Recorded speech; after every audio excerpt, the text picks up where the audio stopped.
Welcome back, pet parent. I'm really excited for today's guest because she's amazing. She's been through so much in such a short time with her dogs, and it led her down a path not that unsimilar from mine. Bre Drake with Tailswell Health. Thank you so much for being here today. How are you?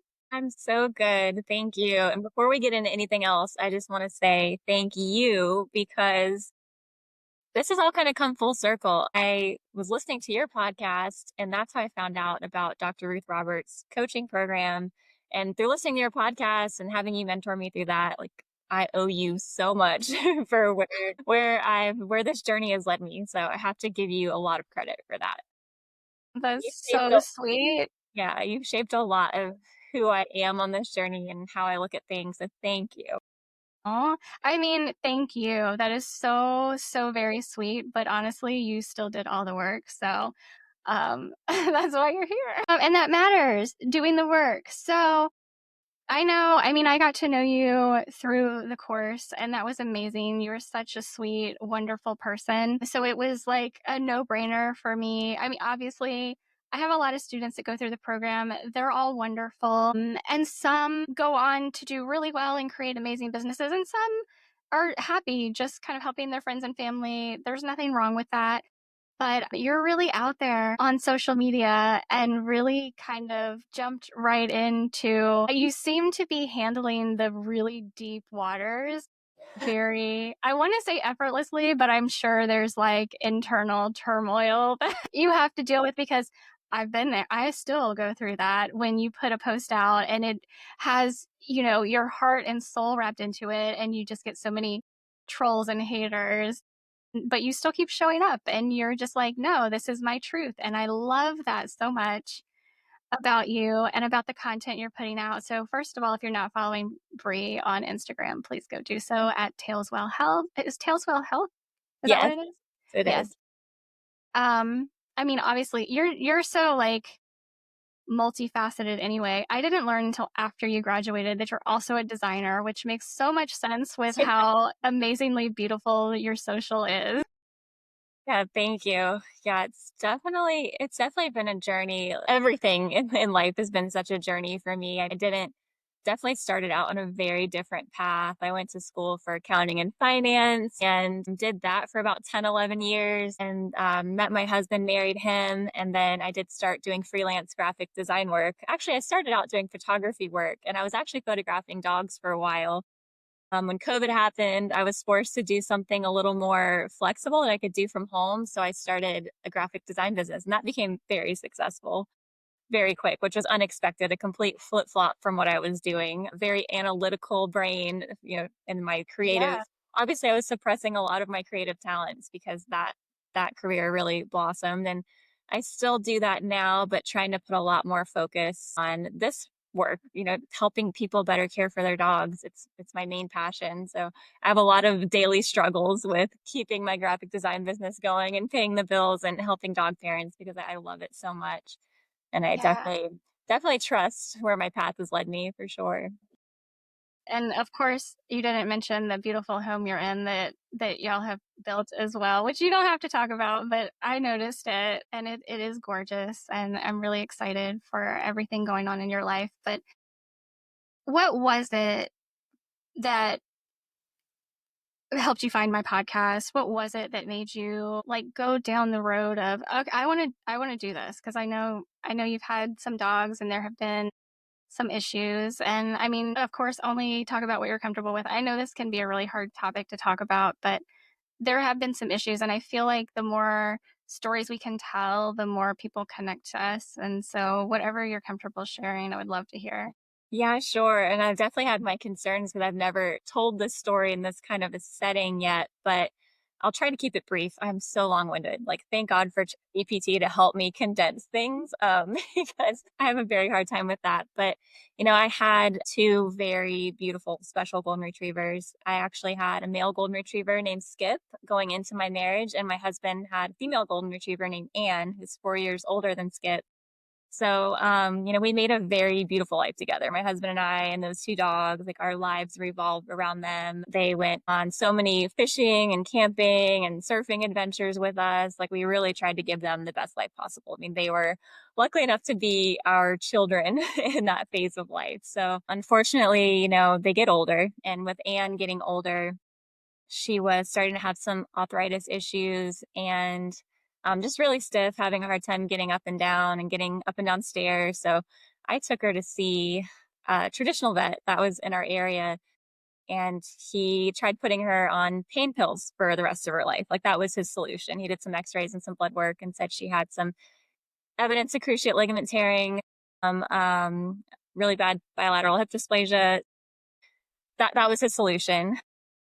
As as closed-minded as he was, he had a little bit of open-mindedness in there because he did recommend acupuncture to me. And it was through that vet that I saw for acupuncture services that I was just, my whole world opened up into like what veterinary care could be. She was amazing.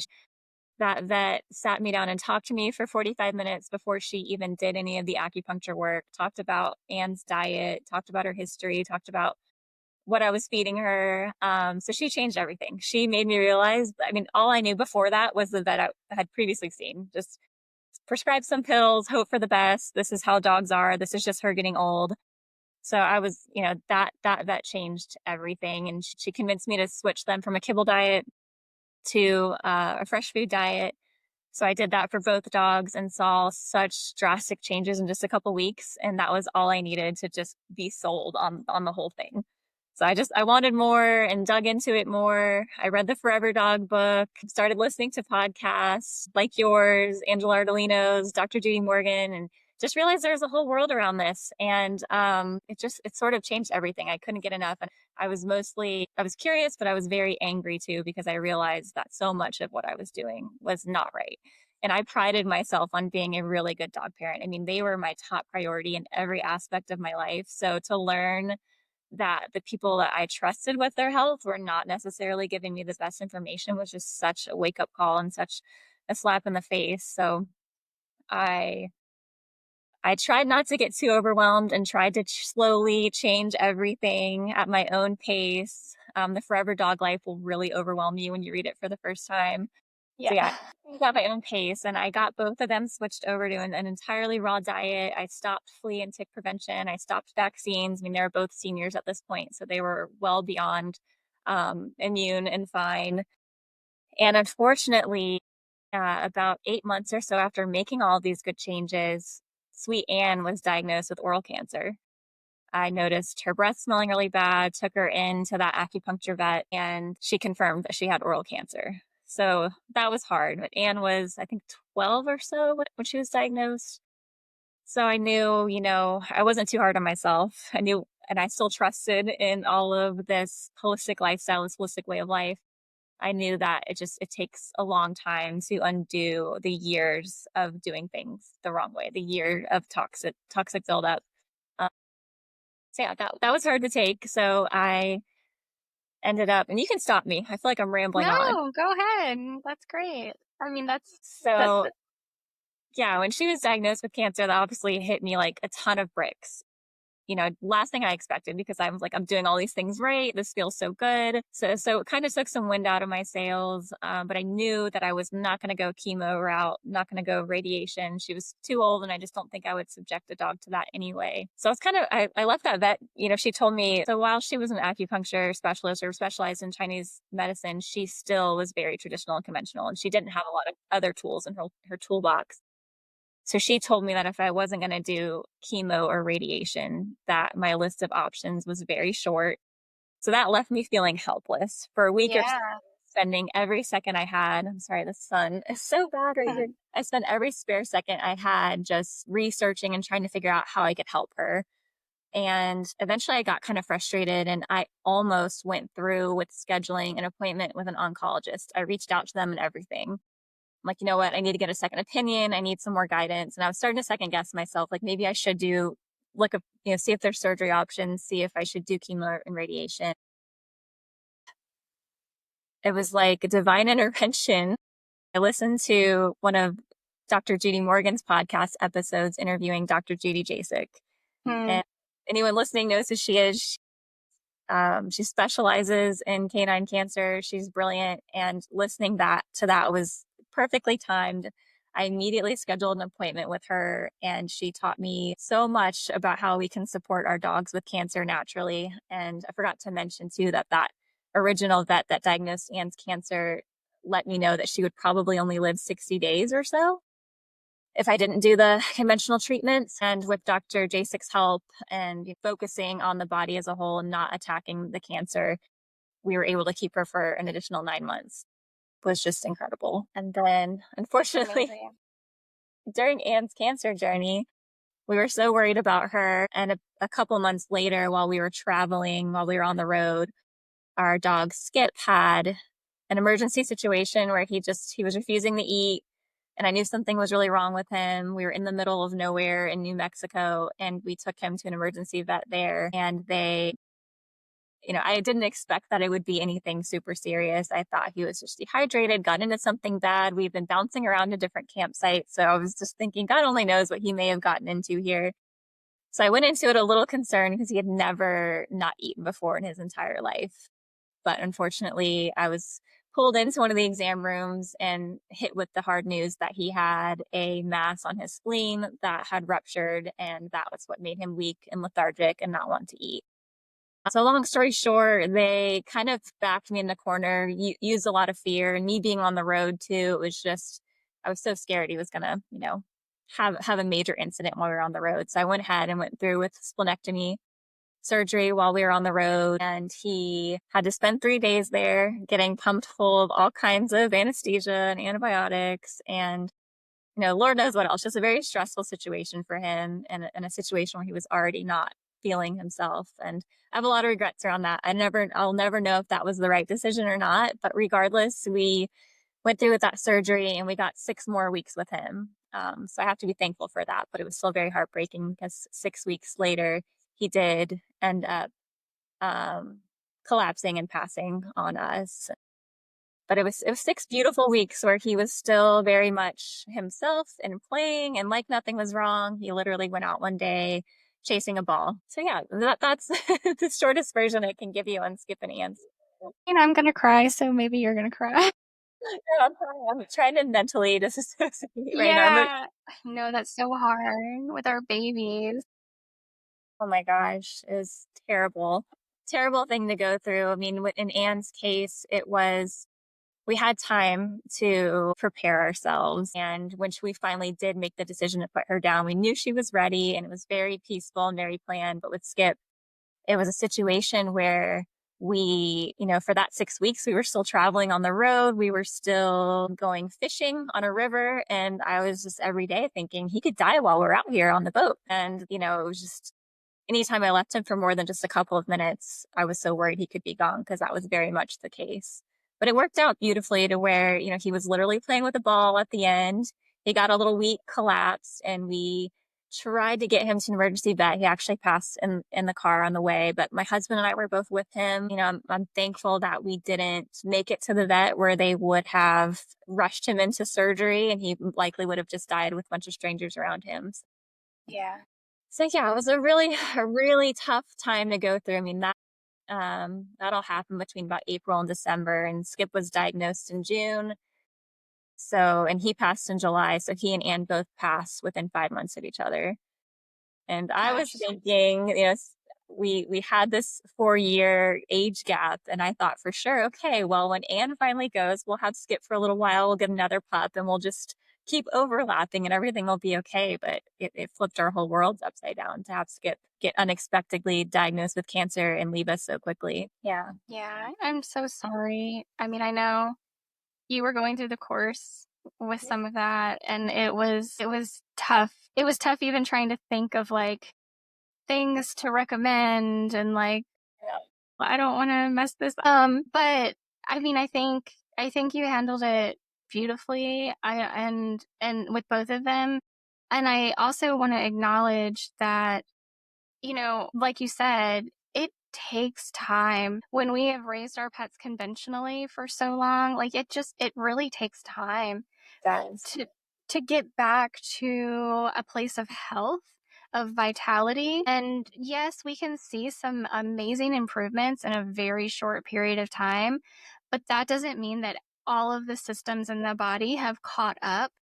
And detoxing is a very, to me, a very interesting thing because there are different phases of detoxing and we don't have a whole lot of control over it. Like we can support our body and our dog's bodies and our cat's bodies in various ways, but it's like we kind of have to almost hope for the best that the body is going to know work the way it's supposed to work and just kind of know where to put the energy and the nutrients. And it really, one of the things I was actually just talking about this with another recording I was just doing before this is that it's really easy for somebody on the outside, somebody who isn't involved, or even somebody who maybe just found natural medicine or holistic modalities to try it for a while and then something bad happens and they're like, oh, well, that didn't work. That's not the right way to go. So I really appreciate that that wasn't your mindset, that you realized that this takes time. They had a lifetime, a long lifetime of toxin buildup, of poor nutrition because of the commercial foods. There was so much to overcome that, like, your mind didn't immediately jump to, oh, this doesn't work. Yeah. There's something to be said about that because I think not every, especially somebody on the outside who doesn't appreciate natural remedies and holistic modalities, for somebody like that to look and point and say, well, see, you should have just done what the doctor said. Yes. Yeah. Yeah. That was something I just trusted it all so much. And I understood that. But you're right. There's so many people that don't get that. And there's we have this allopathic way of thinking just by how we've been generationally conditioned to care for dogs. So that is something hard to overcome. And I guess I don't give myself enough credit for doing that. Yeah, I absolutely knew it was not at any fault of not doing conventional treatment for them. And actually, I blame the surgery process for how short-lived Skip's time was after we found out.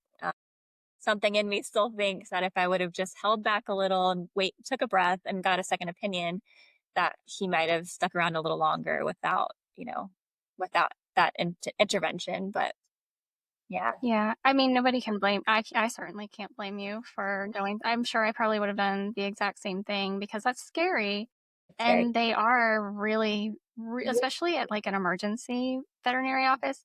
They are so good at scaring you. I don't know if they intend to.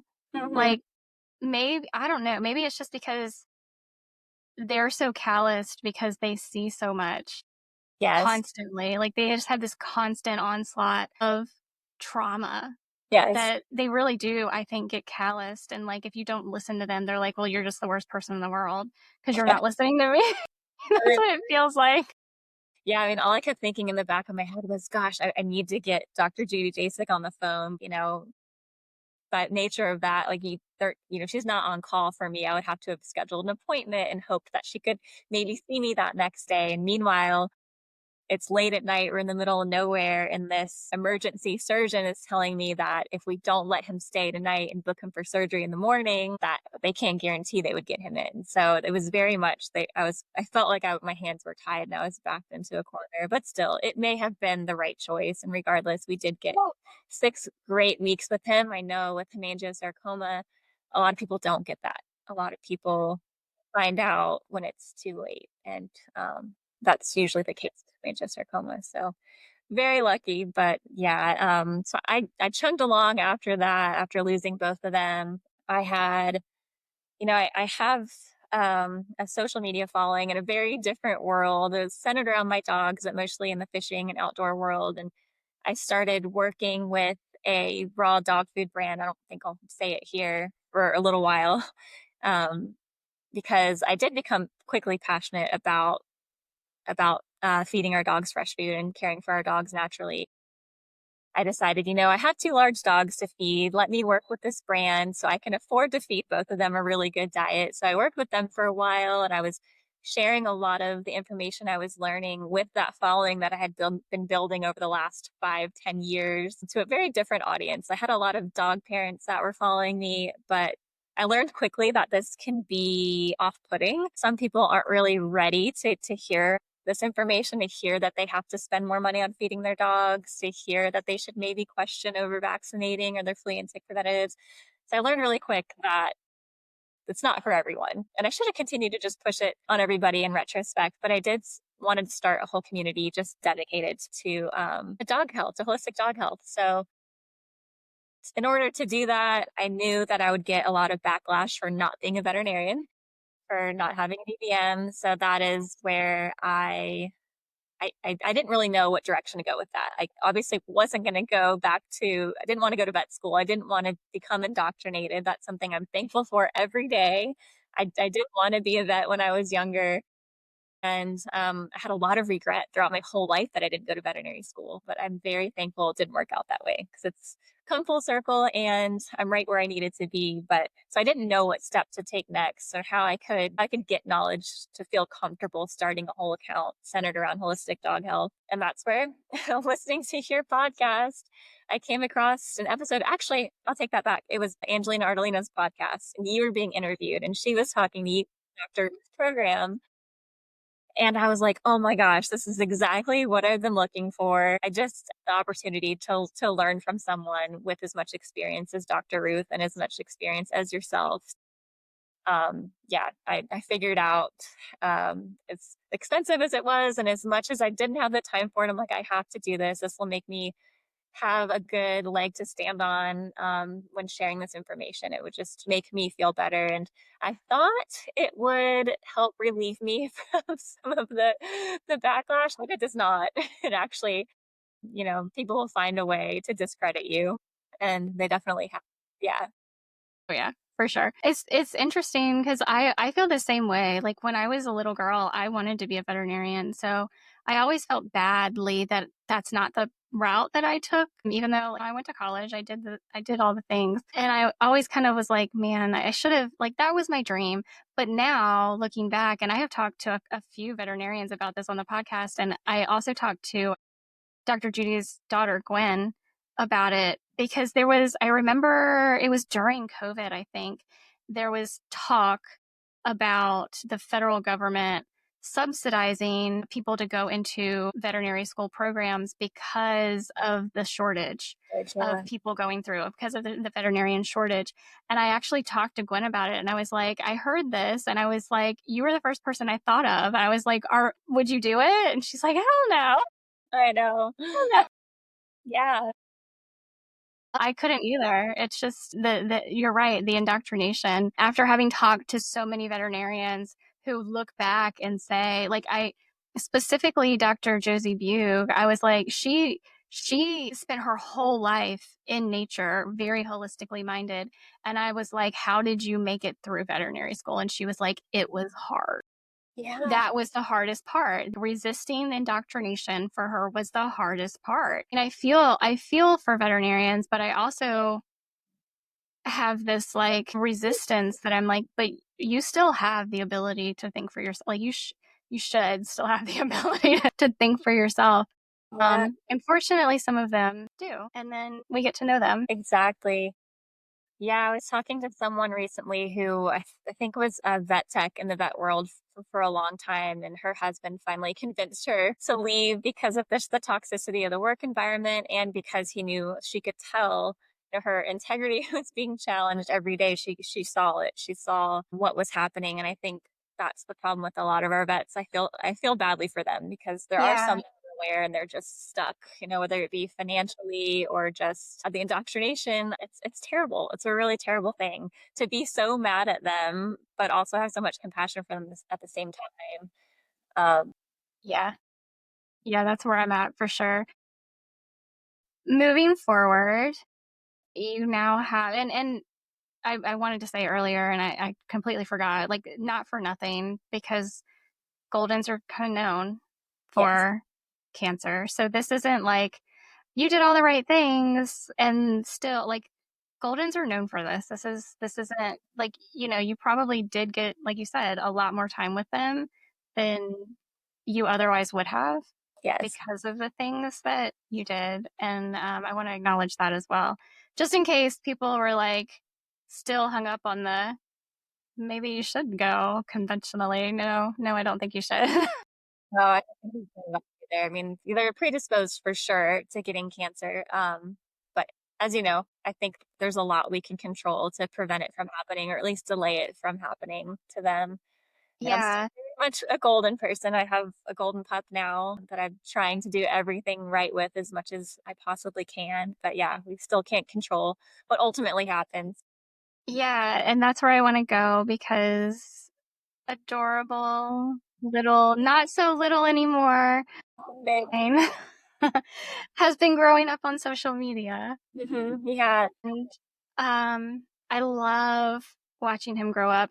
I am such a puppy fiend. I will admit, I have never in my life, I've always done rescue work before getting into this. And so I always wind up adopting older animals because I just know that they don't get the same attention. They don't have the same adoption rates. And so I have never in my life had a puppy. So I watch puppies grow up on social media and I'm so jealous because I'm like, maybe next time. But then there's like this little heartstring that's like, no, you're going to go and adopt the oldest dog at the shelter. Like, I just know that's what I'm going to do.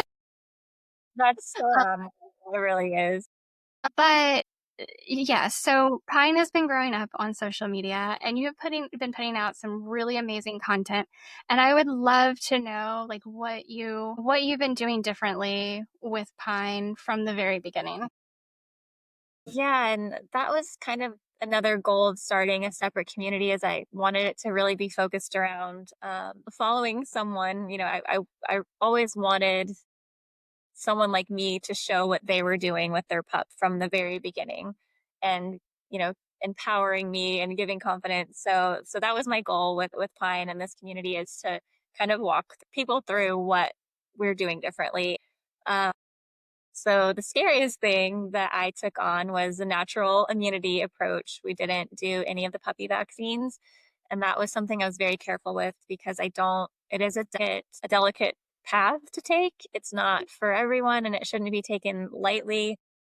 So we did do that. And I did keep it pretty quiet for the first several months, at least until I got him titer tested and was able to prove that he could achieve immunity naturally. I trusted all the science and all the research and trusted people I had talked to that had done it as well. But it was still a daunting thing to take on because parvo is very real and is fatal. It's very scary and could very easily have still happened. So we did that together. That was something I did differently. And again, I don't really talk about it publicly too much. When I talk one on one with people, if it's something they're interested in, we'll talk through that together just so I can make sure that they're doing it correctly and that they have a good holistic or homeopathic vet on call should anything go awry.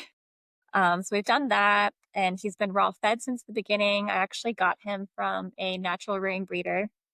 The cancer diagnoses and losing Skip and Ann to cancer traumatized me, so I made sure to get him from a breeder that started feeding raw from the start, left vaccine decisions up to me.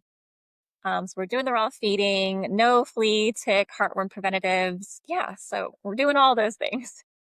And I wanted to showcase too that while we were going through natural immunity, that we weren't living in a bubble either. He roams in the woods and eats deer poop, eats raccoon poop. Like he's just a wild, happy little puppy. A lot of my clients that I talk to about natural immunity are so worried and deprive their dogs of socialization opportunities because they're so scared. So I try to give people more confidence that like it's going to be okay, and this is actually helping to build their immune systems along the way, as long as you're layering in protective measures like no-sodes and some kind of immune support. Yeah. Yeah. It's so funny because my dog Kim, so she's 11 and a half now, and I have had a couple of instances over the years where she would go in the cat's litter box. She hasn't done it. It has been very rare, I will say, in her life. It has been very rare. And um the all the crap in my life has put me in a very different living situation at the moment to where my dog and cats are living together in a way that they haven't lived together before. And so the litter boxes are much more accessible for her, and she has not touched them. So like that has made me pretty happy. I really didn't think a whole lot about it until I just took her up to see my grandparents last weekend. And we spent a lot of time outdoors because they live up in the Smoky Mountains on top of a mountain. And like, it's just beautiful. And like, I wanted her to be out in nature and not like city nature, which is where we typically live in the suburbs. Like, I wanted her to actually be out in nature. And she picked up some poop that I have no idea what animal it was from. I'm like, at first I'm like, I have to get that away from her. Like that was my gut instinct was like, I need to get this away from you. And then she was just like insistent. So I'm like, okay, like what's the worst that could happen? So yeah, I think it is a very natural thing. It was interesting because my grandfather was talking about it and he was like, that was when I saw a dog do like my grandparents have never had pets. And he was like, and I saw a dog do this one time where they ate poop off of the ground. And I was just like, I will never have a dog. And I'm like, in the back of my head going, actually, most animals are coprophagic. We're just really grossed out by it as humans. Yeah. It is a really gross thing to think about. And then, Yeah, I always think about self-selection, and I used to never think about that until I started learning about this stuff. I'm like, you know what? He's gonna be okay as long as it's not a toxic plant or, I'm just hey, they know what they need. Like they have strong noses, strong instincts. I try to just let it ride as much as possible, but I'll intervene now and then. There's some things yeah, that line up, but yeah, and I actually have not seen this, but somebody told me about this. I don't know if you've seen it. Obviously, FMT therapy, fecal microbiota transfer, like I've talked about that on this podcast before, but it's a thing and it has been around for a very, very long time and it can be very, very effective. I think maybe a little less effective than it used to be because of the environment that we're raising our pets in. But humans have, we get in these like like I guess it's just the way we've been programmed for so long with media and advertising. We get in these fads.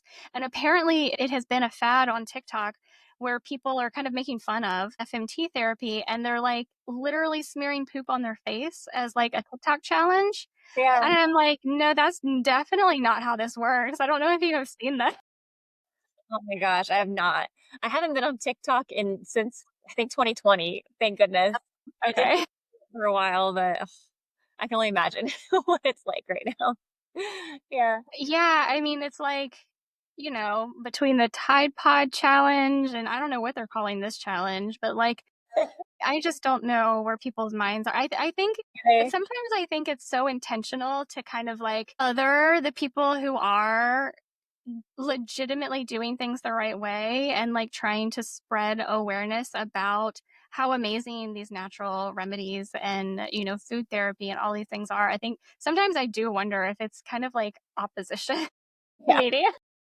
it probably is. It probably is. Everything's a conspiracy nowadays.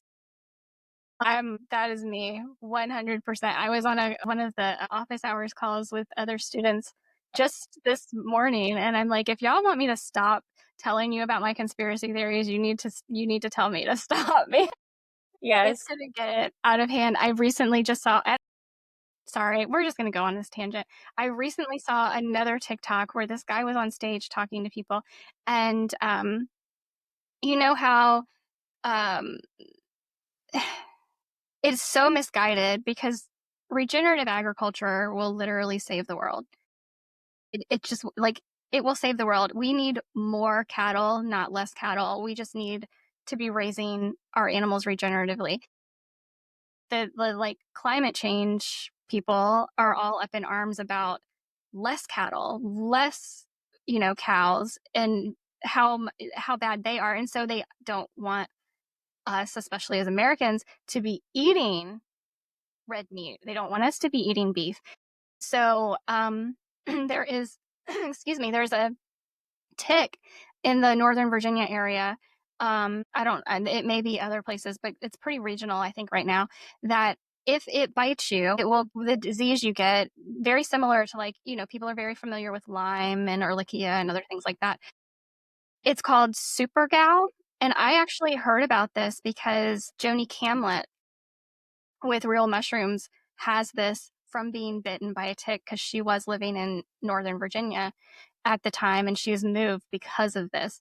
And so she has had a very long battle trying to figure out what this was. She cannot. What it does is it creates some sort of antigen or in your body where you literally become allergic to eating red meat. And so I saw this TikTok of this man on stage talking to people about how they are trying to like biohack and bioengineer ticks to transmit this disease to humans so that No, we stop don't eating tell me red that. meat. I'd heard of alpha-gal before, and I know people that have it as well. I'm like, that's one of my biggest fears is not being able to eat red meat anymore. Same. Oh, yeah, Same. deep one. That's a deep one. That's scary. Yeah. I mean, I'm already terrified enough of ticks, but that adds another level. Yeah. Yeah, I mean, I gotta say, like, I'm not terrified of ticks. I understand that there are risks, but I'm not like they're creepy to me more than anything. I'm not like I don't have this kind of scared where I'm like I'm scared of what they're gonna do to me. I'm scared that they're crawling on me. Like that's the kind of scared I have for ticks. But yeah, I saw that the other day and I was like, how much more can they do to us? It's crazy, and it's just that's been something that has been a struggle I don't talk about much with this too, is when you start waking up to these things, it can create tension in your personal life and relationships, like Yes. grow and change, and it really kind of changes your circles, and people really don't know how to accept you or tolerate you when you start waking up to these things. So Yeah. but yeah, I mean, it's all things that we really should be aware of, but awareness can turn some people off for sure. It can, and I try very hard not to be at all political because I don't think these issues are political, Me in my neither. opinion. I No, they don't believe they're can't be. political. I believe they're just human issues. And so, like, I will start talking about something, and then I'm like, I may be turning like half of the Yeah, population off right now. I have yes, no idea. absolutely. The So, how is Pine doing? He's doing great. He's actually being such a good boy right now. He's laying right underneath me, and I was worried he was gonna be a little rambunctious, but he's settled in. He's he's doing really well. Love him. Fortunately, everything worked out to where after we put Anne down, we've been planning to pick him up just a few days later. We were hoping they'd get a chance to meet, but they didn't. So he's just been a joy for me, helping me get through the last year of my life with so many big changes. Yeah. And so, okay, he's completely naturally reared then. Like that's Completely amazing. naturally weird. That is so amazing to me. I love it because you know, I I feel like oftentimes I have to kind of temper what I say, especially as you mentioned, I'm not a veterinarian. And so people there is a lot of backlash about that. I don't think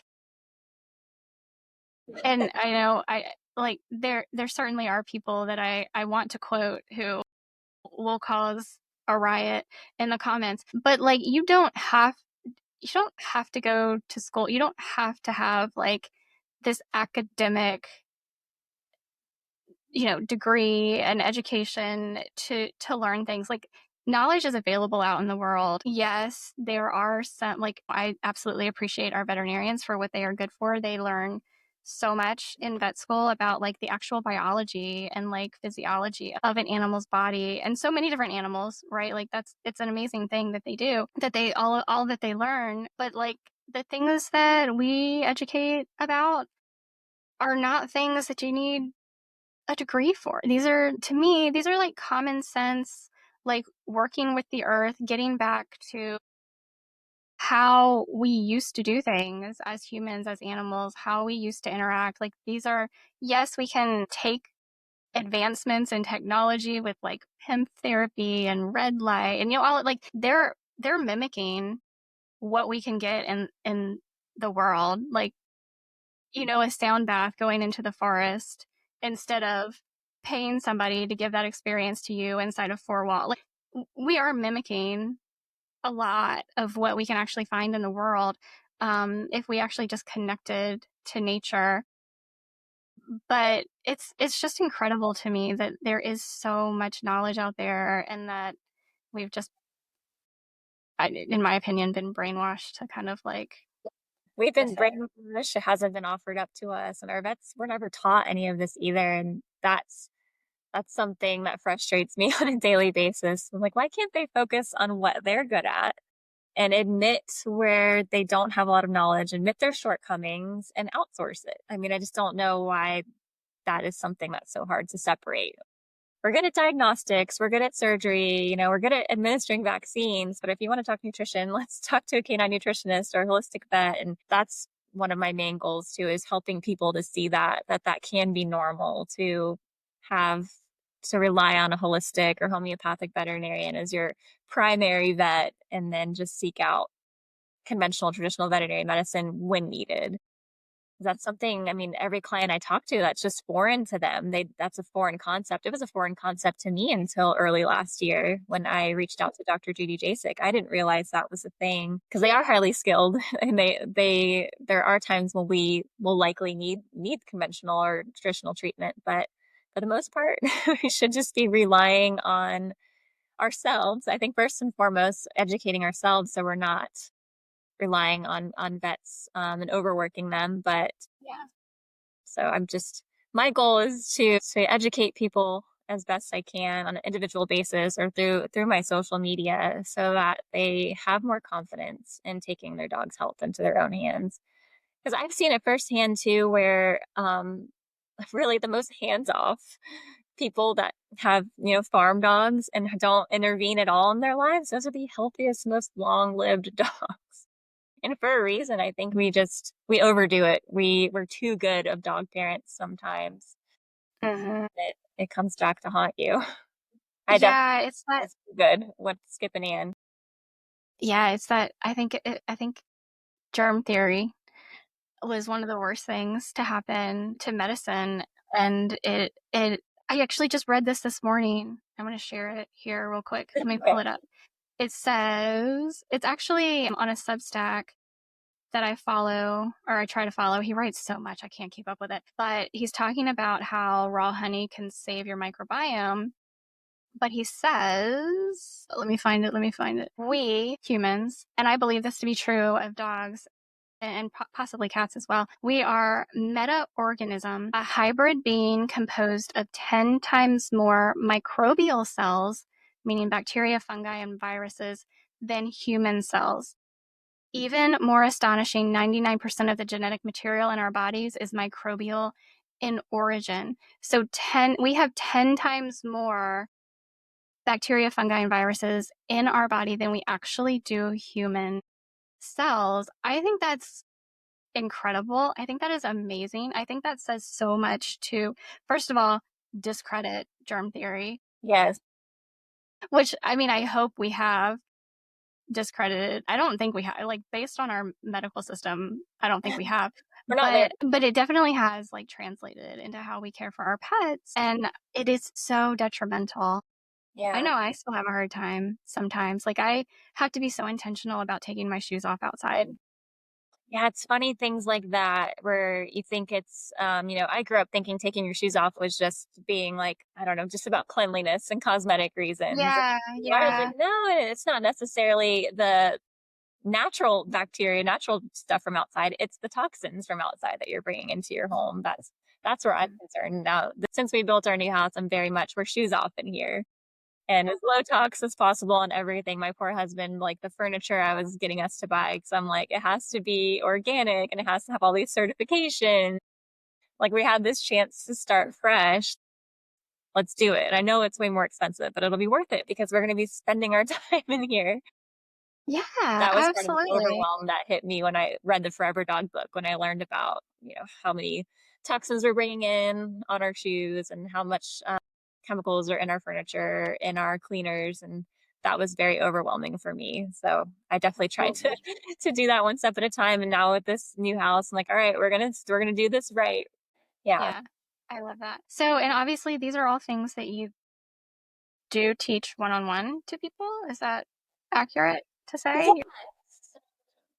You do Yes. consultations?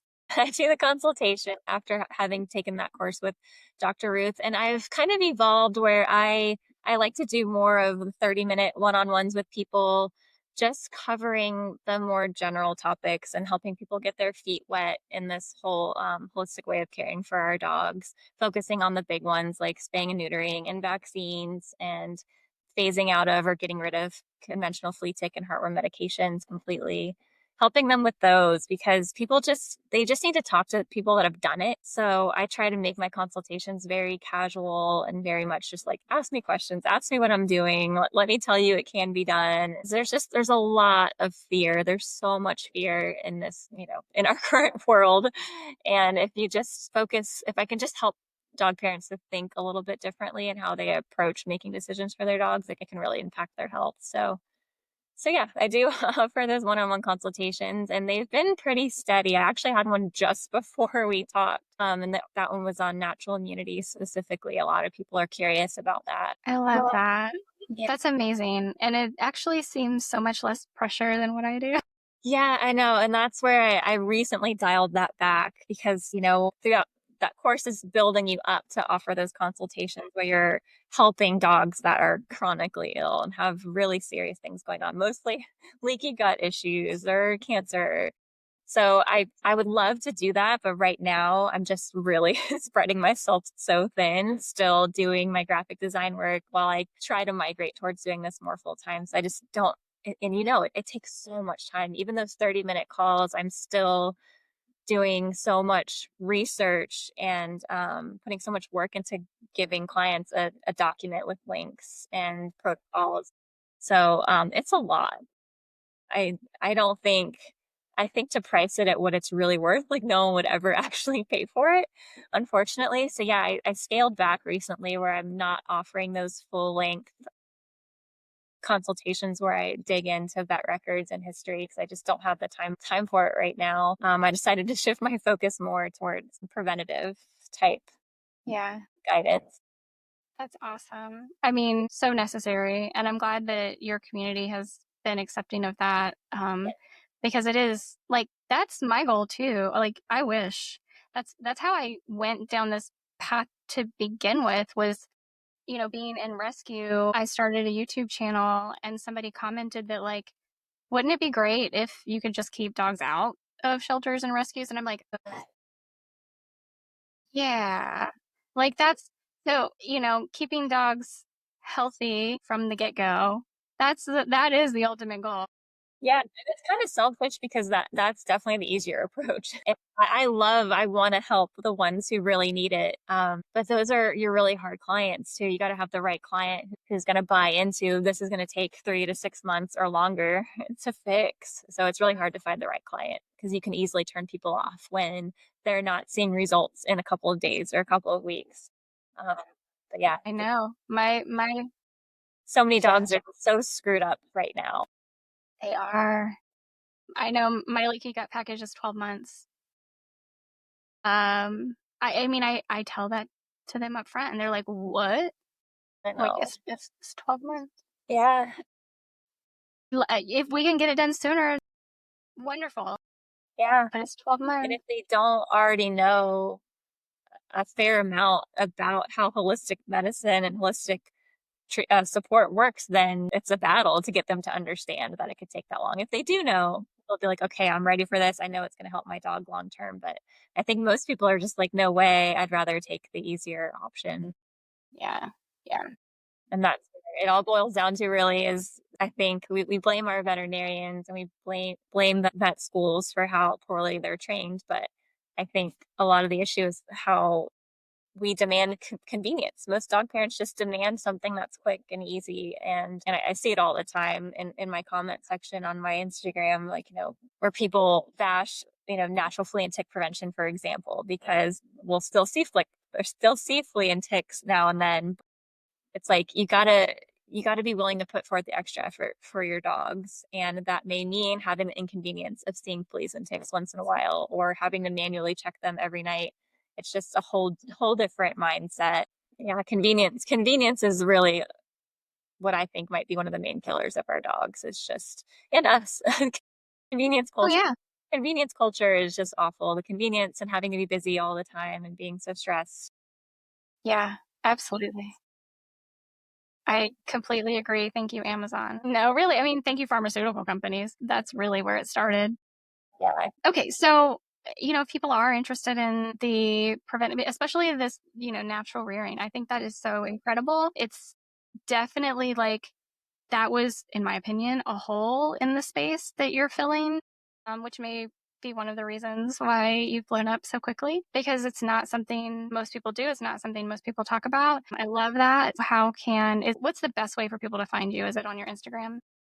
Yeah, probably through my Instagram, and I do have a website, taleswell.com too, and, you can book consultations through that, and then I do offer a few I'm working on more digital products because as the pages grow, as you know, I mean, I have hundreds of unread direct messages, and then people were contacting me via email through my website as well, so I've been trying to figure out ways that I can get information out to more people because I am still just one person. So it does get overwhelming because I really do enjoy helping.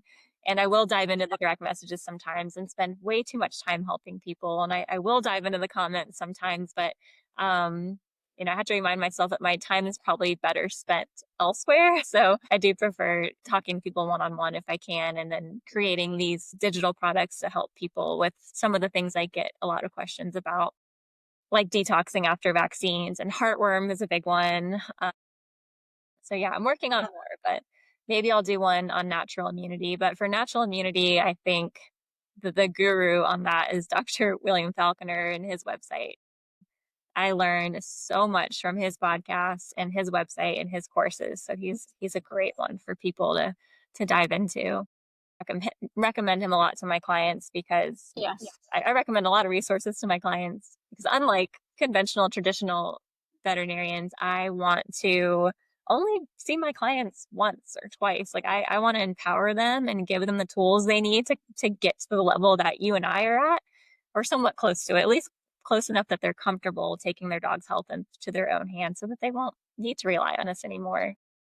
Yeah, absolutely. Oh my gosh. I can't, yeah. I don't know if a day goes by that I don't talk about Dr. Falconer. Me either. Oh my gosh, he's so great. And I think, unfortunately, not everyone's like you and I. Like, I think we're Mm. a rare breed where we can't get enough of this stuff. And we Mhm. really enjoy reading and listening to my husband thinks I'm crazy for how much I can just take courses and, read research papers. And he's just like, I love to learn, and I Yeah. don't necessarily have as much time as I would like for it, but any spare second I get, I'm doing it. So not everyone's wired like us either. So that's why it's also important that we're here to kind of help make information bite-sized for those that don't have the time. Yeah. Awesome. Well, Bree, thank you so much for being here. Thank you so much for sharing your story and for what you do and for filling that hole in education that I think obviously people are just dying to consume because they do I mean, we all want our pets to live so much longer than they do and healthy. Like not just live, but like live healthy, I and have a vital life.